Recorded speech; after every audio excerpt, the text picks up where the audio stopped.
On pensait que c'était calmé. On pensait que le silence voulait dire paix. Mais non, le clash Damso-Booba vient de ressusciter comme un couple toxique qu'on n'arrive pas à unfollow. Et cette fois, c'est Damso qui parle. Pas sur Twitter, pas en interview.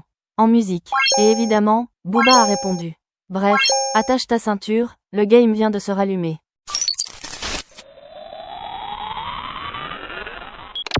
Damso est enfin revenu. Et non, ce n'est pas une mixtape bizarre postée à 3h du mat, depuis son canapé. C'est un vrai projet, BEYH, son soi-disant dernier album. 3 ans de teasing, 3 ans de silence, et là. Boum, il arrive avec un album dense, mystique, quasi spirituel. Un seul feat, une ambiance de fin du monde. Et dans tout ce flou artistique, un laser très précis, dirigé vers un certain B2O. Dans le morceau d'intro, Impardonnable, Damso balance une punchline que même les gens qui écoutent pas le rap ont ressenti dans leur colonne vertébrale. Il suce pour être reposté ou retweet par un team frustré outre-Atlantique. Traduction, Booba, exilé à Miami, hyperactif sur X, Twitter pour les anciens. Et accro au clash. Mais ce n'est pas tout. Damso envoie une autre flèche, en mode sniper. T'es en compétition tout seul, mais bon bravo quand même, je te laisse la couronne, je prends le royaume et les vraies sommes. C'est plus une attaque, c'est une prise de pouvoir. Il laisse Booba avec la hype, pendant que lui vise le vrai pouvoir.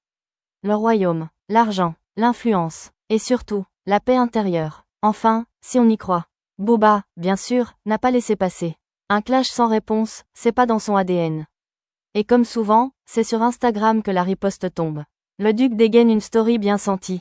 J'aime quand ils font semblant de m'ignorer mais sont rongés de l'intérieur. Traduction boobienne. T'as mis 3 ans pour me répondre?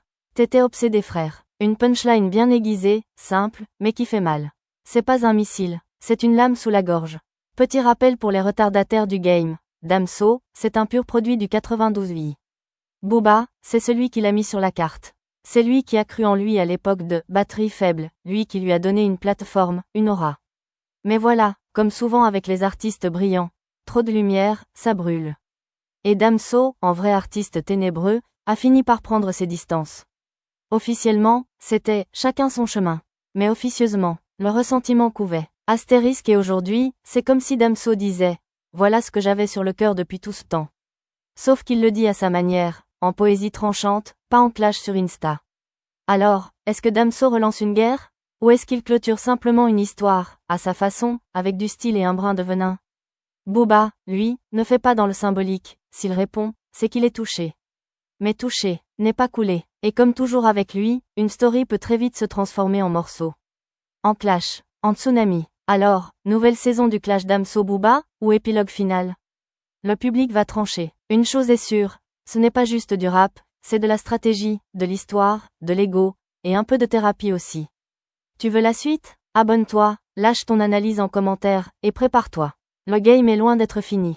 On pensait que c'était calmé.